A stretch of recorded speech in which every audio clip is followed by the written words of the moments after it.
Hey guys, I will show you how to fix this problem on Windows system. What you have to do, you need to just follow my screen and we will fix this issue together. So in the first step, just right click on the start icon and click on settings.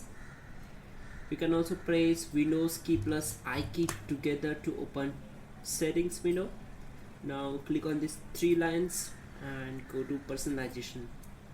Once we're here, we need to click on themes and just scroll down and click on desktop icon settings. Once we are here, you can see on my window it's only recycle bin is there. I want to file explorer, then control panel and network. So I will click on apply and then OK. As you can see, and there is another way.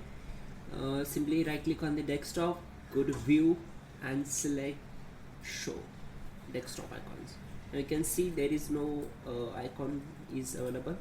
If I want to enable this option, I will right click, go to view bar and select show desktop icons. There we go. That's it guys. You can also check out our description link to fix this issue quickly and effectively.